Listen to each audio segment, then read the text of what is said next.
নমস্কার, স্বাদের হেসেল চ্যানেলে আপনাদের সবাইকে স্বাগতম। আজকে আপনাদের সাথে শেয়ার করব বোয়াল মাছের লাল ঝোলের রেসিপি। কি করে বানালাম চলুন দেখে নেওয়া যাক। তার জন্য আমি নিয়ে নিয়েছি এখানে 7 পিস মতো বোয়াল মাছ। বোয়াল মাছগুলোকে এবার নুন, হলুদ আর সর্ষের তেল দিয়ে ভালো করে ম্যারিনেট করে নেব।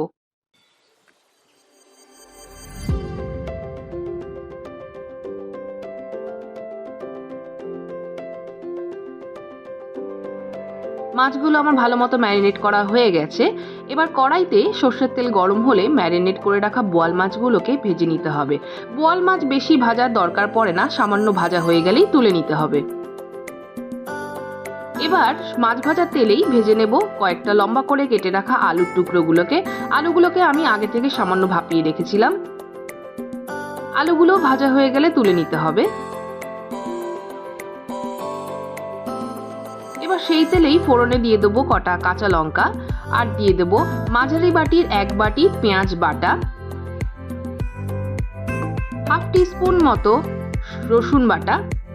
এবার সবকিছুকে ভালো মতো মিশিয়ে নিতে হবে। কিছুক্ষণ পেঁয়াজ আর রসুনটা মেশানোর পর দিয়ে দেবো একটা মাঝারি সাইজের টমেটো পিউরি। ভালো করে মিক্স করে নিতে হবে যাতে মশলার রস স্মেলটা চলে যায়।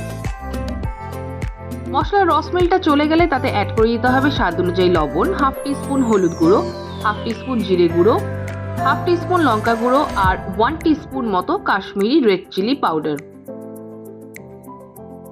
ভালো করে সবকিছুকে মিশিয়ে নিতে হবে। মশলাটা ভালো মতো কষে গেলে মানে তেল ছেড়ে দিলে তাতে অ্যাড করে দিতে হবে প্রয়োজন অনুযায়ী জল। আপনাদের যতটা ঝোল লাগবে সেই অনুযায়ী আপনারা অ্যাড করবেন জল। এবার জলটাকে একটু ফুটতে দিতে হবে।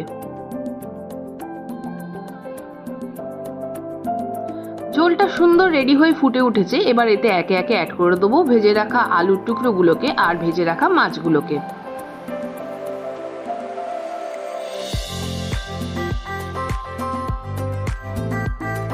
সবকিছু দেওয়া হয়ে গেলে আরো কিছুক্ষণের জন্য ঝোলটা একটু ফুটতে দেব। ঝোলটা সুন্দর ফুটে উঠলে শেষে অ্যাড করে দেবো গরম মশলা গুঁড়ো আর সামান্য একটু ধনেপাতা কুচো। ব্যাস সবকিছুকে মিক্স করে নিলেই তৈরি হয়ে যাবে বোয়াল মাছের লাল ঝোলের রেসিপি। আমার এই রেসিপিটি যদি আপনাদের ভালো লেগে থাকে তাহলে চ্যানেলটিকে লাইক, শেয়ার এবং সাবস্ক্রাইব করবার অনুরোধ রইল। দেখা হবে নতুন কোনো রেসিপির সাথে।